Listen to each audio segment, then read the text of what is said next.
This is Dr. Aidoo of the Department of Anatomy and Cell Biology, School of Medical Sciences, University of Cape Coast. I'm pleased to present to you formation of the cardiovascular system. All right. Now let's take it that we've successfully divided the conotruncal region into the pulmonary trunk and then the aorta. The heart, as far as the atrium is concerned, has to also divide. Remember, it was just a single heart tube, and yet we need to partition them into 4 chambers and also partition the conotruncal region into 2 pathways. So now we want to concentrate on the atrium. What happens there? So in the atrium, you have a common opening interatrial communication, and that's endocardial cushion coming from neural crest cell. It means that if you want to continue this drawing, you have the ventricles below, but we just want to concentrate on the atrium. Then you have septum primum appearing on the roof of the primitive atrium. So this is the roof, and this is growing towards the endocardial cushion. Okay.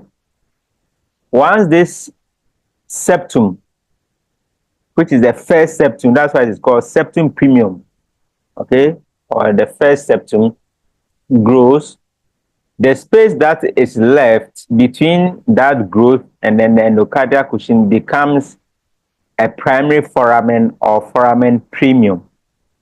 Okay, so the presence of septum primum provides or produces a foramen primum. Then you can see there's elongation of the septum primum towards the endocardial cushion. Okay, at a point also the endocardial cushion will grow towards the septum primum. So we are going to have an upper limb and then a lower limb of the septum primum. Okay, so this will still be the foramen primum. So you can see here that the lower limb, which is growing from the endocardial cushion towards the upper limb, is now showing. But then the growth of this upper limb has obliterated the primary foramen, which we saw here. It has closed it up. But just prior to it closing up, there will be perforations in the upper limb of the septum primum. Now, those foramina will coalesce to form one big space known as the foramen secundum, or the second foramen. Okay, it means that the second foramen occurs within the septum primum. If you want to be precise, you say the upper limb of the septum primum. Okay, so that is foramen secundum, no longer foramen primum. Okay, then at a point you have another septum, a second one, so we call that as septum secundum, which is developing on the right side of the septum primum. Okay, the right side is very important to know that, and it is also thicker than the septum primum. Okay, it also grows down towards the endocardial cushion, and once it overlaps the foramen secundum, we call the whole region, that is the space left here all the way to the foramen secundum, the foramen ovale. Okay, so you still have the foramen secundum there, and then you have foramen ovale. Okay, foramen ovale is here, and then foramen secundum is also there. However, eventually this foramen secundum is going to get obliterated or closed up permanently, so you end up having the foramen ovale no longer leading into the foramen secundum. So this is what is happening now, that the septum secundum fuses with the septum primum to form the interatrial septum. This is a very simplified diagram. So we move on to another type. So this is actually showing both the atrial portion and the ventricular portion. Again, concentration on the atrial region. So atrioventricular canal is this portion, that's the space between the atrium and then the ventricle. These are endocardial cushions, including that one. So that is the septum primum growing from the roof of the primitive atrium towards the endocardial cushion, leaving that space foramen primum. And now we can give it another name, ostium primum. Then as the growth continues, you have the lower limb growing from the endocardial cushion towards the upper limb.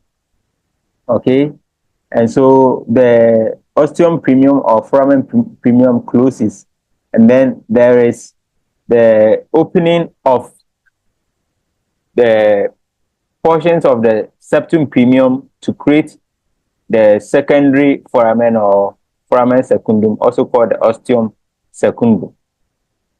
Then you have the septum secundum also growing on the right side of the septum primum towards the endocardial cushion. All right. So if everything goes on very well, septum primum and then septum secundum and septum primum are going to fuse after birth to form the interatrial septum. All right. And then whatever will be left with the foramen ovale will become the fossa ovale. Okay. Now, why is it that certain foramen are closing and others are opening? It's because you still want to keep blood flowing in a particular direction from the right side to the left side. So the arrow is showing you how the direction is. So in the ostium primum, that's the direction from right to left atrium. Then even in the ostium secundum too, from left to right. Okay, so you want to keep that communication and blood flow before you close up everything just after birth. So how are the ventricles also divided? The primordial interventricular septum, which we will see, is derived from the median muscular ridge. So that one too, you have a septum. Interventricular means between ventricles, a septum between ventricles. Okay, it's derived from the median muscular ridge on the floor of the ventricles. The two interventricular septa that's coming from the two ventricles will later merge to form a muscular part of the interventricular septum. Proliferation by myoblasts will cause increase in size of the muscular septum, while dilatation of the ventricles will cause an increase in height of the septum.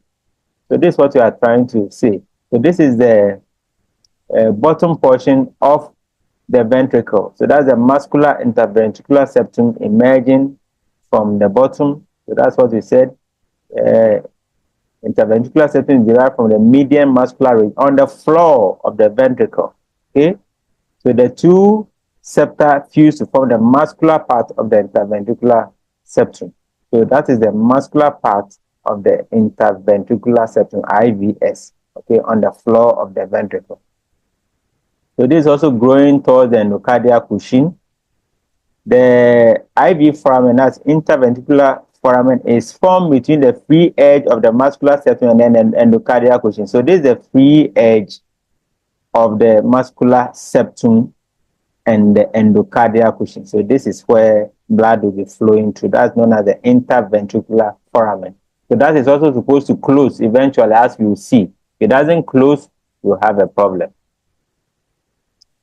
So closure of the interventricular foramen occurs by the 7th week due to the formation of the membranous part of the interventricular septum. The membranous part develops from the endocardial cushions with a contribution from the left and right bulbar ridges. So this is what we are talking about. That's the interventricular septum, the muscular part. Okay, then that is the membranous part that is coming from this endocardial cushion with contributions from the bulbar ridges. So the membranous part will join or link that of the muscular part to form a complete interventricular septum. So we want to say that septation of atrium and ventricle occurs in such a way that you divide the hitherto single tube of the heart into 4 chambers. So this is a primitive common atrium, primitive common ventricle. Remember that's heart tube. Okay, that was likened to the bed. So now you have septum primum, and then you have endocardial cushion, then ostium primum or foramen primum. So now you have foramen secundum. Ostium primum is still there, but it's going to close very soon. So you create a bypass before you close the existing one. Okay, so foramen primum will close very soon, but then you create foramen secundum so that when you close this one, blood will still have a way to move. Then that is the muscular part of the interventricular septum going from the floor of the ventricle. So if everything goes on very well, you have an interatrial septum, they're made up of the septum primum and septum secundum. Then you can also have an interventricular septum made up of the muscular part and membranous part. Okay, so all things being equal, you have left atrium, right atrium, septum primum. So you can see upper limb and then lower limb. Then obviously the foramen primum has been closed, so this will be foramen secundum. That is septum secundum. So that will be foramen ovale. And then it's important to know that the lower limb of the septum primum will form a valve for the foramen ovale. Okay. Then you have the left AV opening with bicuspid valve, then right AV opening, atrioventricular opening or canal, where you have the tricuspid valve. Then circulation in the primitive heart, remember that will be the yolk sac, so you have beetling veins and artery, that will be the umbilical cord. So you have umbilical veins and arteries, but actually you have one umbilical vein and then 2 umbilical arteries. Then this is the heart, that is the aortic arch arteries we mentioned, okay? Then that will be the ventral aorta, and that will be dorsal aorta all the way there. Then you have this common cardinal vein, which you have its anterior portion known as anterior cardinal vein, and then a posterior portion known as the posterior cardinal vein. So note this vasculature. We will talk about it when we are dealing with the fate of the blood vessels in the adult, because some of them are going to disappear and become ligamentous. So 3 veins drain into the tubular heart of a 4-week embryo. You have beetling veins returning, these are the beetling veins, returning poorly oxygenated blood from the umbilical vesicle or yolk sac. You have umbilical veins carrying well oxygenated blood from the chorion or the placenta. They have common cardinal vein returning poorly oxygenated blood from the body of the embryo. What's the difference between the foramen ovale and foramen secundum? So here you have foramen ovale in between the septum secundum and then endocardial cushion, or a lower limb of the septum secundum. In between you have foramen ovale. Then you have foramen secundum due to apoptosis in the septum primum. Okay, that will coalesce to form one foramen, because the foramen primum was to be closed, so there's supposed to be another foramen there. So that is what you see here again, ostium secundum or foramen secundum, foramen ovale. And then the septum primum will form the valve of the foramen ovale. That is septum secundum, upper limb and then lower limb. Okay, septum primum, upper limb and then lower limb. So this is what we see. Septum secundum, septum primum, and this arrow is showing you the direction of blood flow. Eventually, the upper limb of the septum primum will be degenerating and become very, very small, and eventually it doesn't even exist, as you can see here. Then the lower limb of the septum primum will stay and form the valve of the foramen ovale. So you can see that the When there's pressure built up here, blood is flowing, it will push this limb to give way for blood to enter. Okay, if there's no pressure, it closes up. So again, blood is shunting from right to left. Septum primum becomes valve of ovale foramen. So if this is before birth, the right atrium has higher pressure because blood is coming from there to the left.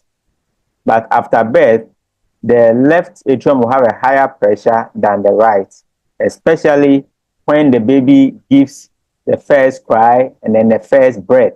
That means the atmospheric pressure is going to rush in here from the left atrium. So it's going to cause pressure to build up here, and that pressure is going to force the septum primum to permanently close, okay, or attach to the septum secundum. So that foramen ovale will now be closed by the septum primum, and therefore it becomes a fossa. Okay, so this fossa, when you actually feel the cadaver part, you feel a depression in there and then a thicker margin at the top and bottom, known as the limbus or the margin of the fossa. And then the one membrane here will become a thinner one. So the two membrane will become thicker, will form the limbus, okay, around the ovale, fossa. Thank you very much. I hope this video helps. There will be another lecture on the vasculature of the embryo, the fetus, and then the adult. What remnants are found in the adult or what we see in the adult.